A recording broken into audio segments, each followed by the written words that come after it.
ఈ ఇంజన్ చిన్న పని అని చెప్పి తీసుకొస్తే కస్టమర్కి ఎంత పెద్ద పని పెడుతుందని నేను అస్సలు అనుకోలేదు మావా. ఇవాళ మన వీడియోలోకి వచ్చేస్తే ఇవాళ మన ఇంటి దగ్గరికి ఒక ఇంజిన్ అయితే వచ్చింది మావా. దీన్ని అయితే ఫుల్ బోర్ అయితే చేయాలన్నమాట. ఇదేమైపోయిందంటే వర్షానికి అయితే తడిసిపోయింది. ఇదైతే బోర్ మొత్తం తుప్పు అయితే పట్టేసింది. అలాగే క్రాంక్ మీద కూడా గీట్లు అయితే వచ్చినాయి. ఇంజిన్ ఆయిల్ లేకుండా అయితే ఇంతకు ముందు అయితే ఆడిచ్చారంట. ఇంకా వాటర్ వెళ్ళిపోవడం వల్ల తుప్పు పట్టడం వల్ల ఫుల్ గా అయితే ఇంజిన్ అయితే తిరగట్లేదు.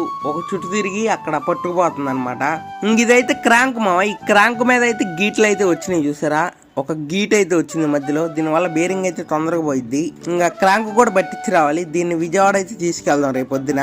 ఈ ఇంజిన్ పేరు వచ్చేసి ఉషా ఇంజిన్ 4HP ఇంజిన్ అనమాట. ఇది రేపొద్దున విజయవాడ సామాన్కి వెళ్ళే వ్లాగ్ మిస్ అవ్వకూడదు అనుకుంటే ఇప్పుడే మన ఛానల్కి సబ్స్క్రైబ్ ఫాలో అయితే చేసి పెట్టుకోండి మావా.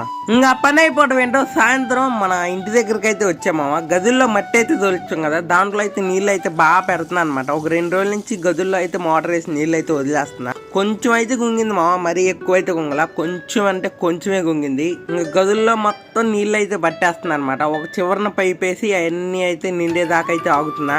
ఇంకా అక్కడక్కడైతే కుంగింది మావా, నీళ్ళు ఉన్న చోటు మొత్తం కుంగింది అనమాట.